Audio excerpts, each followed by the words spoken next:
That's the thunder. That's it. I don't know why I never succeeded in show business, but apparently I'm very good at doing impressions with weather. Jehu, my weather impression was online. Oh, people are going to be impressed by my weather impression. All right, so Lord, thank you for this time together this afternoon, and bless our just a few minutes together in your name. So I do have a meeting coming up, so I'm gonna say a few things, and then I'm gonna leave you hanging with.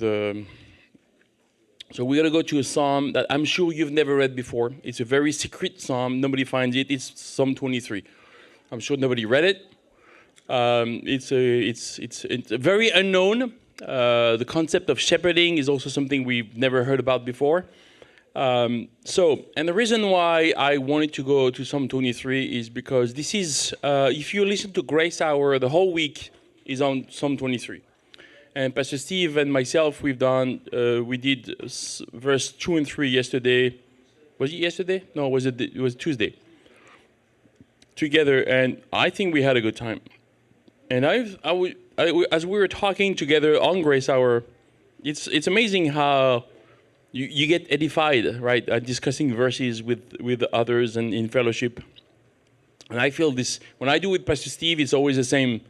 We're just like bouncing each other the comments on verses, and I think we're having a good time. I'm having a good time. You can ask Pastor Steve if he's having a good time. Apparently, he's not answering because he doesn't want to be. He doesn't want to embarrass me in public. That's very nice.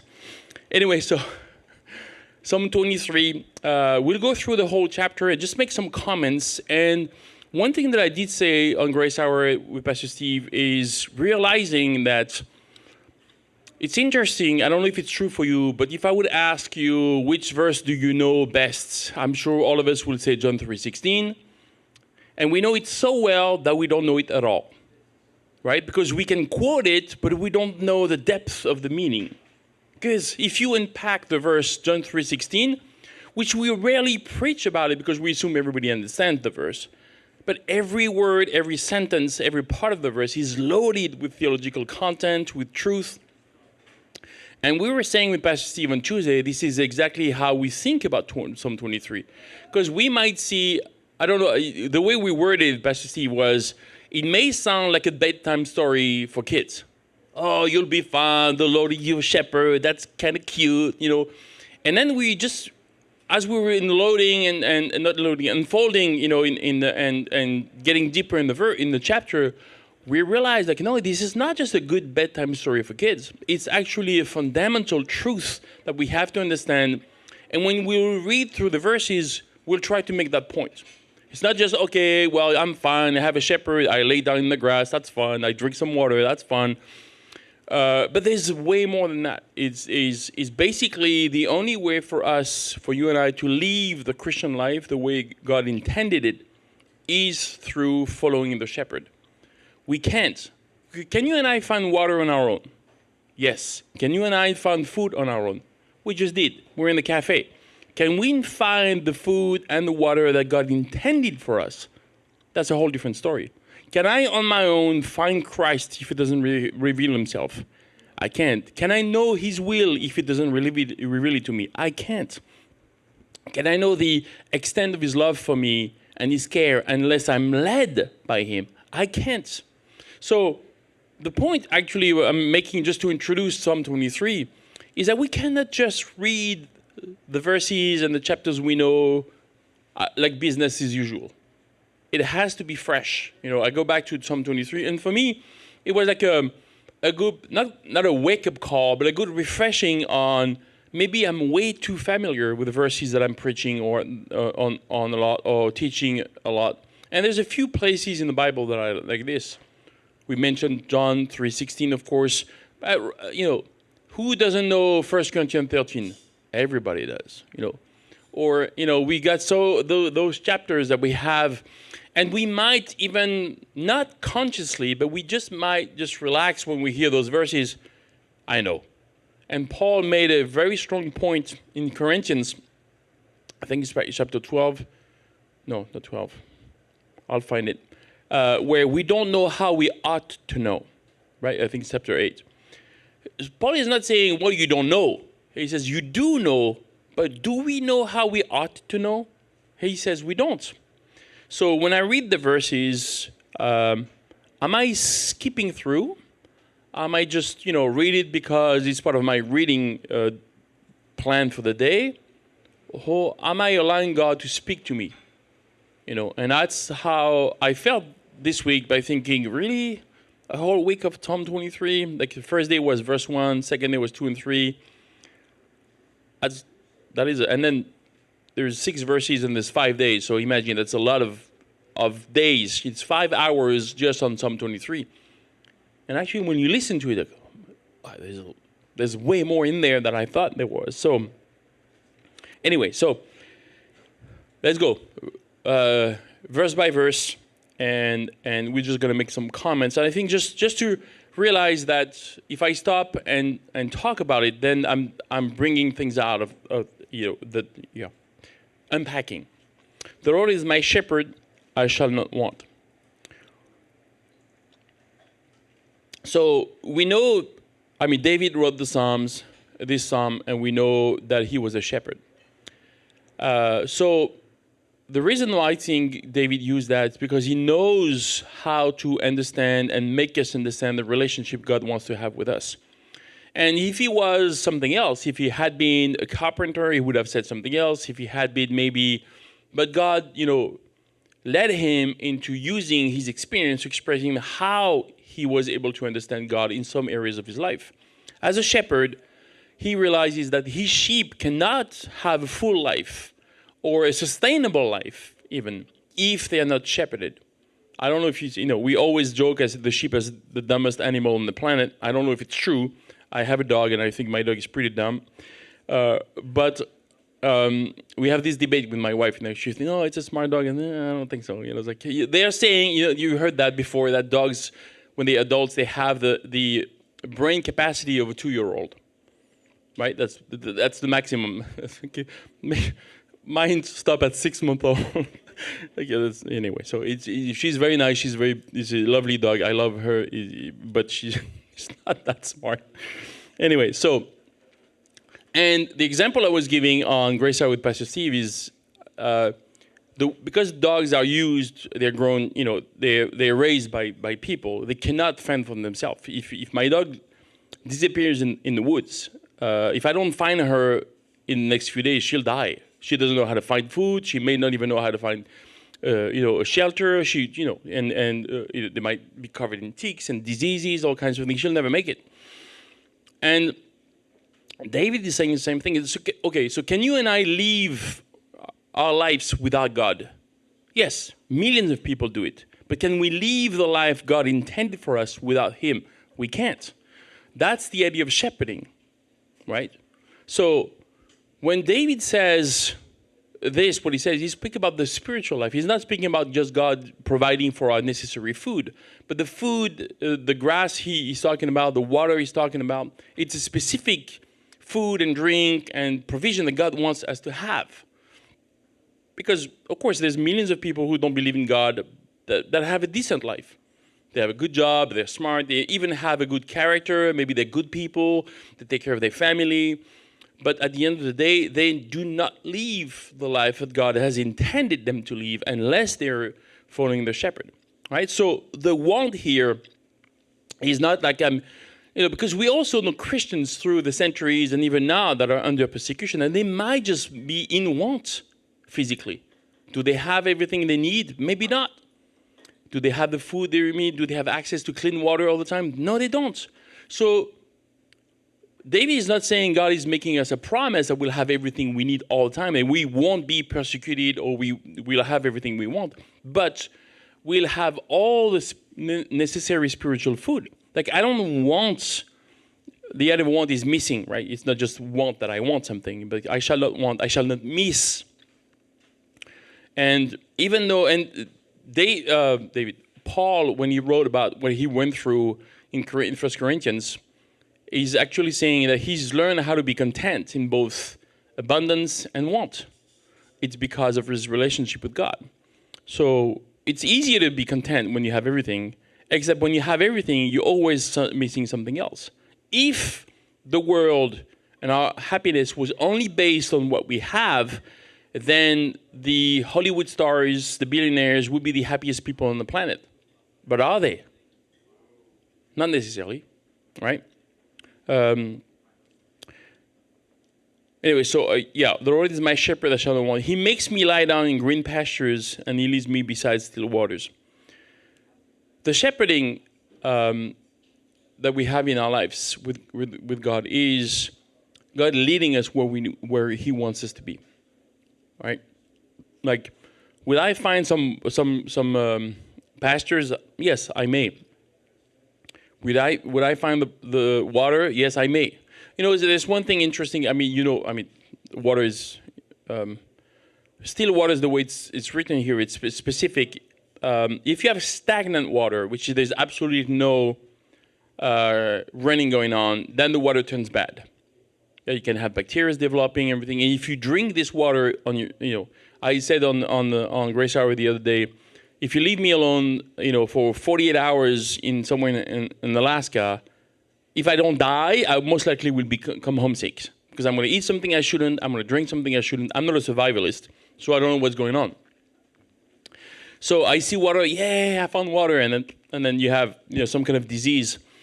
But the still water is almost like in between. It's not stagnant water. It can be drinkable, but it's not. The current is not strong enough to take you away.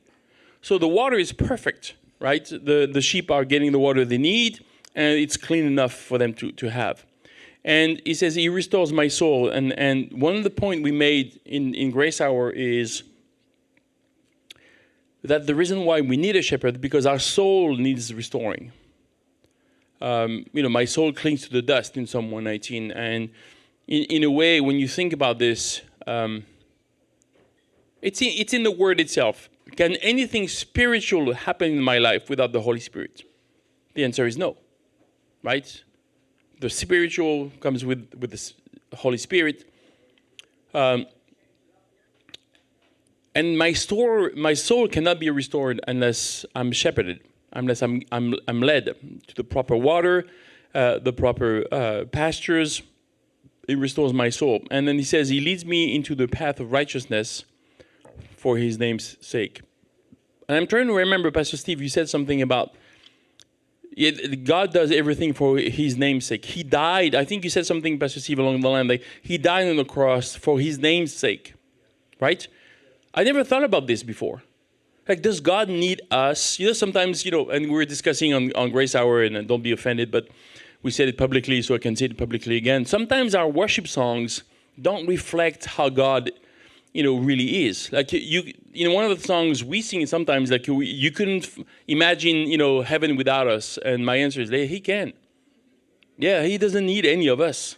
If God is in need of us for eternity, then something is wrong with him.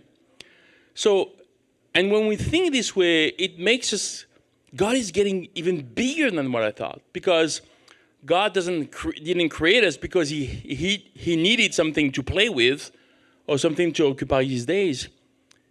The creation that God had is for us to experience him. And then we quoted the first article of the Westminster Confession, Catechism. It says, what is the chief role of man on the earth is to glorify God and enjoy him forever.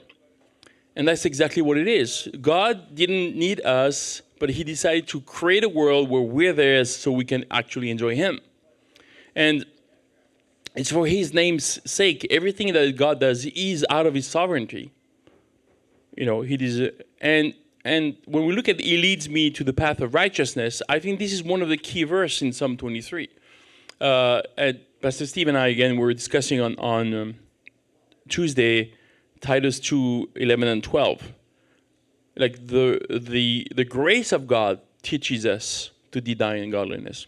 And the point we're making is that it would make more sense to me if Paul would have written, the law teaches us to deny ungodliness. It makes more sense because the law clearly states what you can and cannot do.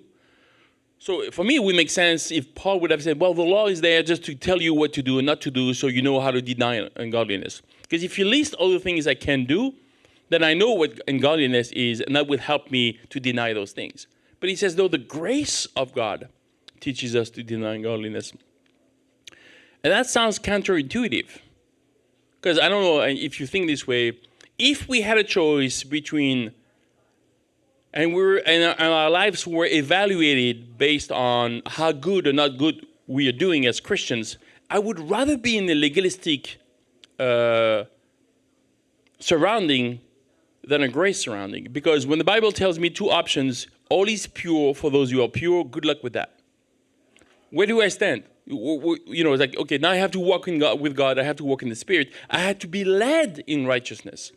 But if you give me the chance to check some lists of things I have to do and make sure I don't do other things, then righteousness is in my hand. So the law cannot teach us to deny ungodliness. It will actually teach us to compare with other people. So when you think about this, that's what he says. He leads me into the path of righteousness.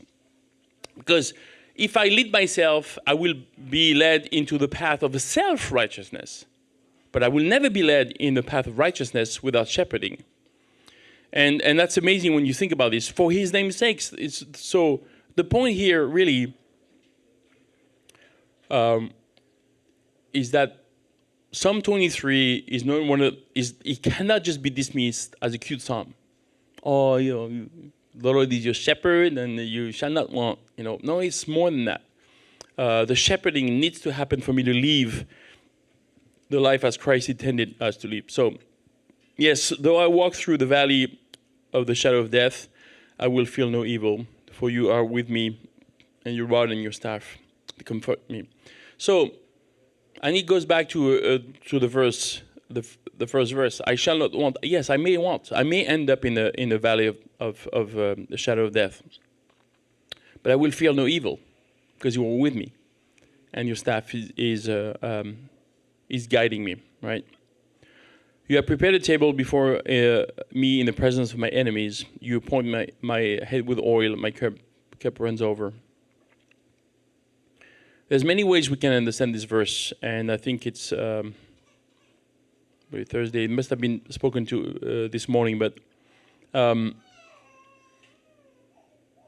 another situation where we can find ourselves in, there's like the valley of the shadow of death, or we are in the presence of our enemies. If I'm shepherded, if I'm guided by God, if I'm led by God, my situation is different. I think it's interesting, like the main, I said it in one of the class at MBCNS a while ago. I'm thinking, think about the main difference between a Christian and a non-Christian on this planet. What is the main difference? Because we breathe the same air, we eat the same food, we drink the same drinks, we drive the same cars, we use the same roads, we go to the same jobs. Most of what we do is what everybody else is doing. We have, you know, we marry or we don't marry, we have kids, we don't have kids. We do the same things that everybody else. But there's one thing that stands out as Christians: we have a relationship with God. That's the main difference. Here, you might argue, what about eternity? Yes, but I'm saying about here now. We have the abundant life and we have a relationship with God. We have access to the throne of grace, right? Through Christ. And that's the thing is that the shepherding happens in that way. Like we are led by God. We read verse 1 and 2, and then we go through the valley of shadow of death, verse 4, that we shall fear no evil. And then we're in the presence of our enemies. We have a table. We provided for. And then I'm going to finish because I need to go soon. But last verse, surely goodness and mercy shall follow me all the days of my life, and I will dwell in the house of the Lord forever. That's the end game. A day in the house of the Lord is better than 1,000 days elsewhere. And we're not talking about being on campus. That's one way of being in the house of the Lord. But do I have like a meditation life? Do I have a relationship with God in that way? And the goal, God's ultimate goal, is for us to be able to enjoy Him, to use that terminology we spoke about earlier. And that happens when God leads us. But one verse that I think is interesting here is, is surely goodness and mercy shall follow me all the days of my life. When I did the study on that verse was a while ago, we take the time to look, and I found the word that shall follow me all the days of my life. It's actually a word that is translated elsewhere in the Bible by persecute, right? It's persecution. And it's used negatively most of the time in the Bible, except in this verse. And so it is a bad word, right? We just chose to translate it in a nice way. But that means that God will persecute us. He will hunt for you. He's going to be a bail hunter. He's going to look for you. He's the guy that has been sent by your parole officer, and he's looking for you everywhere. He's a U.S. Marshal, and he has a wanted sign with your face on it. And the reward is goodness and mercy. Not $10,000, not dead or alive like we see in the old Wild West. It's you're wanted, and God is pursuing you, persecuting you until He finds you with mercy and goodness. And that's the way. Like if I run away, as a sheep, then He leaves the 99, and He goes after me. And He doesn't go after me to slap me on the head, you idiot, But He pursues us with towards His goodness and mercy. And I like the fact that the word follow has that meaning. And we were saying on Grace Hour on Tuesday, there's 1,189 chapters in the Bible. And there's 3 words that can summarize scriptures, right? Creation, fall, redemption. You have 2 chapters on creation, you have 1 chapter on the fall, and the rest is redemption. Of course, you can say, well, what about God's discipline over here and over here? Yes, it's all part of a redemption plan. In scriptures, discipline, chastisement, as we see in Hebrews chapter 12, is only because God cares about us. So, just a few thoughts about a chapter we may know really well, but it has to be reviewed, like we did today, like we do this week with Grace Hour. There's more to it than just a story we can tell our kids or grandkids. It's good for me today. Like I need the shepherding. No amount of knowledge that I have about God or about the Bible is enough for me to find my way today. And that's why we have so many opportunities in our church for teaching and preaching and raps and services and classes and fellowship and Bible studies, because we need to be reminded of those things. So have a great day. Enjoy your afternoon, your food, if you have some. And if you don't have some, then you can enjoy your food later. All right. Good afternoon.